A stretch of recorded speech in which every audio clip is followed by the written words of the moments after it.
Do you see me?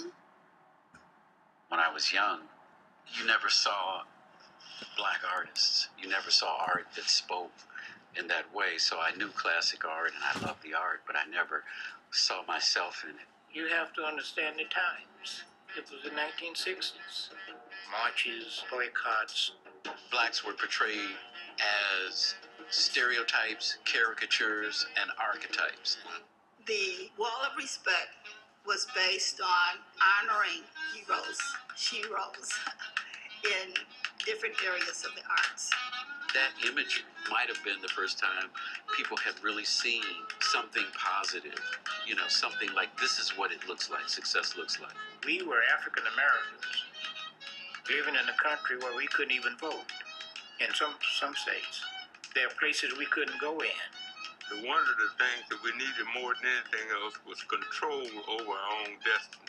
The Wall of Respect sort of showed us that we could do this. It jump-started after Cobra. It was like wake-up time. It's nation time. It's nation time. To build a nation, you need everybody to work together. Individuals can't have the impact like a group has. The first meeting was at Wadsworth Gerald's studio on 61st Street. We were really focusing on communicating visually to the viewer, and the viewer that we were looking at looked like us. I see you. Afro-Cobra means African Commune of Bad, Relevant Artists. The point is you speak through your work.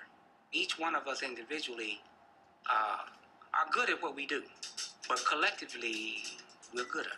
Bad is actually gooder. Afro-Cobra was based on trying to communicate positive ideas to the people.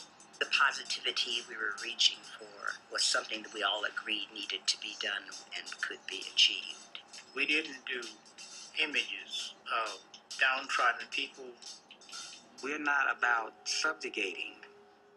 We're about uplifting. You can appreciate who you are, especially when you're confronted with our work, because you can always see yourself in the picture.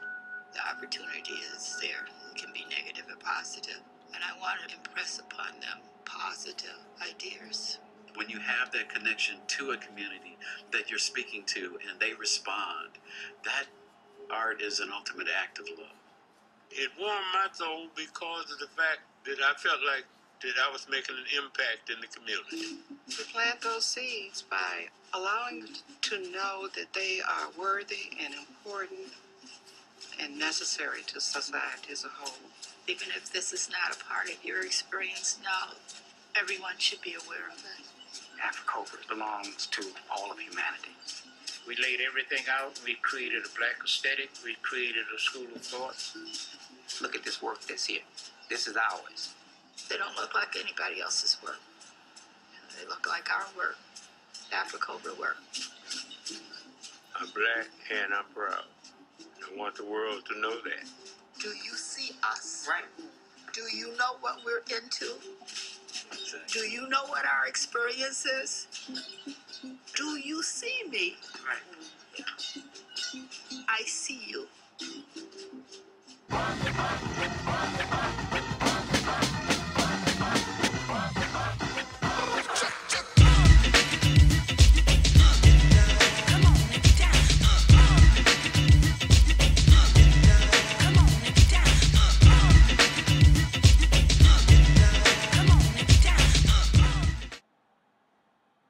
White power for white people. Black power for black people. 1967. The Black Panther Party. The movement. Freedom.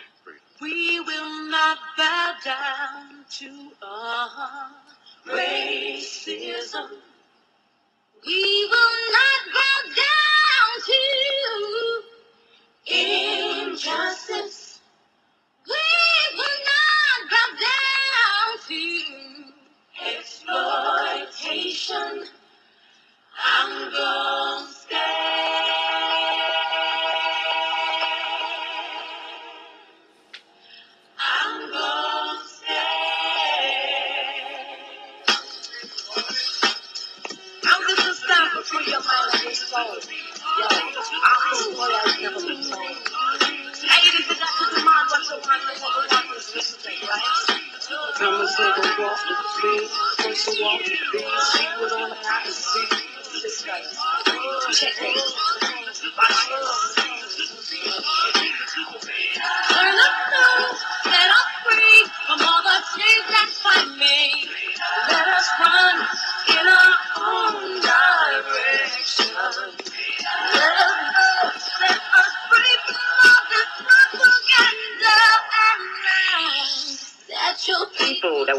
a revolution, and it's the people that will cause the change in the country. The Black Panther Party is simply the vanguard of the revolution, and we plan to teach the people the strategy and the necessary tools to liberate themselves.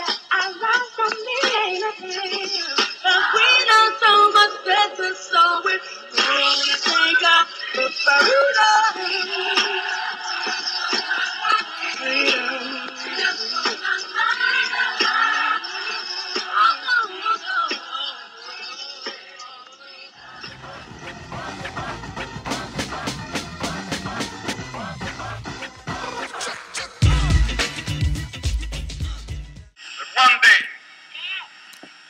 this nation will rise up, live out the true meaning of its creeds. We hold these truths to be self-evident, that all men are created equal. I have a dream that one day on the red hills of Georgia, sons of former slaves and the sons of former slave owners will they be able to sit down together at the table of brotherhood. I have a dream. My poor little children will one day live in a nation where they will not be judged by the color of their skin, but by the content of their character. I have a dream.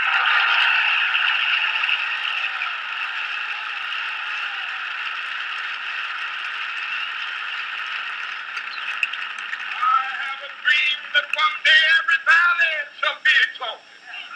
Every hill and mountain shall be made low, the rough places will be made plain, and the crooked places will be made